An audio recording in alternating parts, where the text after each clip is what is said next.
So today we are going to talk about Struggle by Emmanuel Lasker. This is a book that I've read recently that I just can't for the life of me find, which is very strange considering I have not left the house since I finished it, so I have no idea where it is. Quick background on Emmanuel Lasker. I believe he was the 5th world chess champion. He reigned from like the 20s to the 40s, somewhere around there in that time period.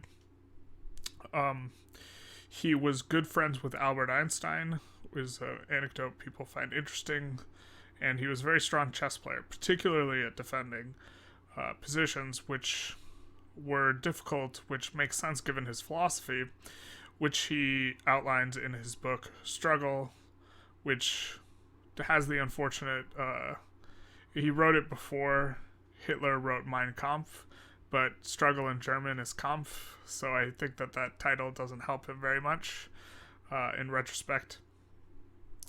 What he does is he outlines his philosophy of the strategy of life, and what his outlook is he effectively paints life as a metaphor, or he uses a battlefield and strategists as a metaphor for life. So everything is about organizing your forces, being efficient, and meeting opposition strongly. So it's a combative type of worldview metaphor. And he invents a whole bunch of terms like stratoi, machete, euchemaic. One in particular, I'm pretty sure it's machete, is an idea of a perfect strategist, one that acts in a way, it's a theoretical made-up notion of someone who makes perfect decisions, but he uses it to highlight his ideas. And what this is significant for, in my opinion, is a lot of his ideas kind of are shadowy precursors to game theory. And so his understanding of a machete is kind of equivalent to what would be called game theory optimal, where it's making an optimized choice based on what your opponents will do, and balancing ranges. Another thing as far as economics goes that I think that he sort of predicts with his metaphor is the notion of equilibriums. So Nash came up with his equilibrium like some 50 years later.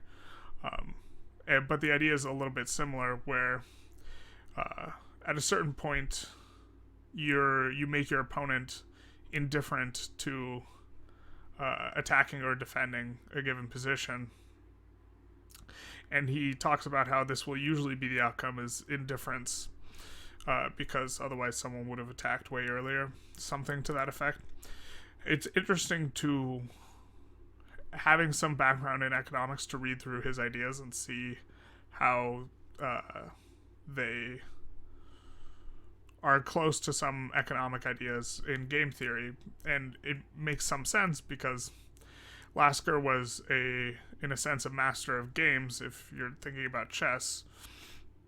And so, although chess isn't really analyzed using game theory, the reason being, in chess you have perfect information, and game theory is usually used to analyze games where you have imperfect information. But one of the central takeaways from Lasker, which you can get from the quote in The Splash, which is one of my favorite quotes ever, is that he was really about marshaling all of his resources for a given task and making them work cohesively, as well as, so that's thing one that I think is beneficial. And thing two is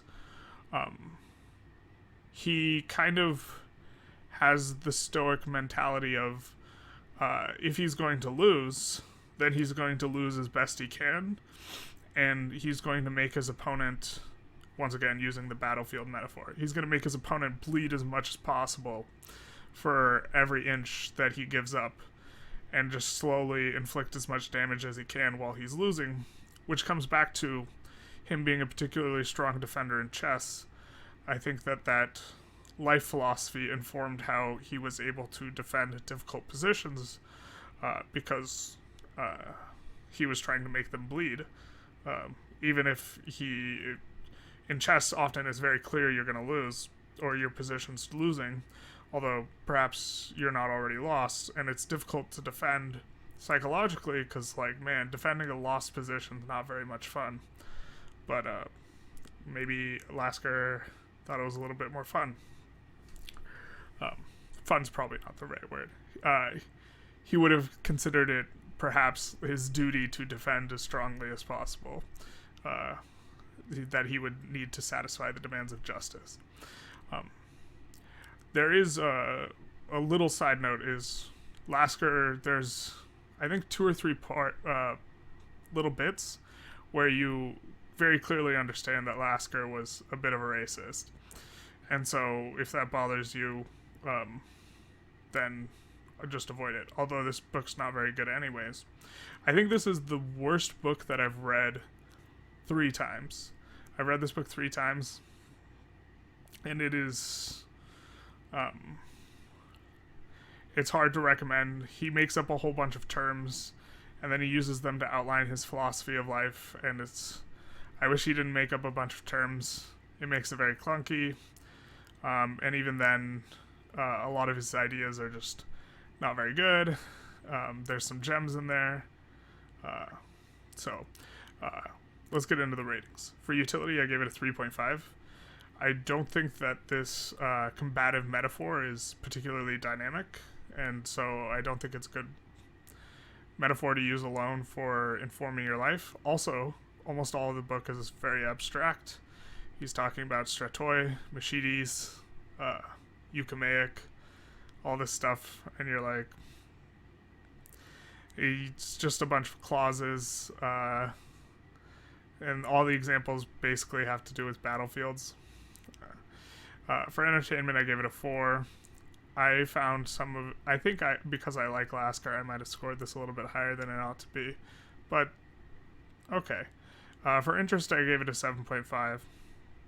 This is largely because I think that he has seeds of really interesting ideas that eventually become popular in economics in this book, as well as helping to understand him psychologically as a chess player. And he was a very strong chess player. I think that's interesting. I think the interest goes down significantly if he was never the world chess champion. So I think that's largely tied to what makes this book interesting. If he was just some random dude that wrote this, I very much doubt I would have read it the first time, and I probably wouldn't have read it the second time. So, food for thought. Novelty, I gave it a 4.5. I think you could go without reading this book. This perhaps should have even scored lower. But I do think that the 2 points I made at the end about you, like, throwing, when you're going after a task, kind of just throwing the kitchen sink at it and doing, like, everything possible. And that also sometimes you have to defend the worst position. You have to go in and try and act the way you think you should, even though you expect it to go badly. I think that those 2 ideas are in there, and they're important ideas, and so that redeems them a little bit on the novelty, but you can get those ideas in other places. Probably Stoicism's a little bit better look for achieving that. For style, I gave him a 4. There are some turns of phrases I really like, and then there are some bits where he just drones on in a way that it's not good at conveying information at all. Of course, you get this a lot with older books, where I don't think there's much editorial process. It helps a lot to have word processors for editing, and it shows. It kind of reads like a rough draft, and sometimes you're like, what are you talking about, man? Readability, I gave it a 4. It's not that the ideas are especially complex, but the slightly substandard writing style combined with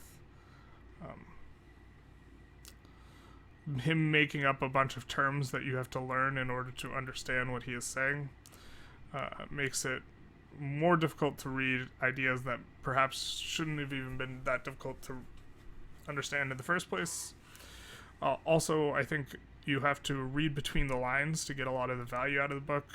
Like, he's maybe not explicit with some of the most important things, and that's problematic. Difficulty, I give it a 4. It really is... He made it more difficult than it had to be, I think. But, okay, it's translated and it was written, like, in the 30s or something like that, so maybe I should give him a bit of a break, which gives the lowest overall rating that I've given so far of a 4.5, although I've read this book 3 times, so, like, obviously I don't hate it. As far as recommendations go, I think I would recommend that if you have no interest in chess or Emanuel Lasker as a person, you just don't read this book. And that there's better ways to get some of the key ideas. If you have an interest in Emmanuel Lasker and perhaps also economics, I would recommend this book because it's interesting to see some of his ideas. If you really like Emmanuel Lasker and you maybe want to understand why he plays the way he does better, you could read this. You could also read other books about his games that would probably be better. You kind of need this cross-section of interest in both Lasker and either philosophy or economics, I think, to make this book even one worth considering. If you don't have that cross-section, I wouldn't go there. As far as discussion goes, one really interesting thing, I think, about the quote on the splash is he anthropomorphizes justice and states that it has demands, which I think is... Okay, it's a stylization, like justice obviously isn't an entity that has demands, but it's an interesting sort of stylization that I find really appealing. So, if justice did have demands, what do you think they would be for the discussion? All right, have a good one.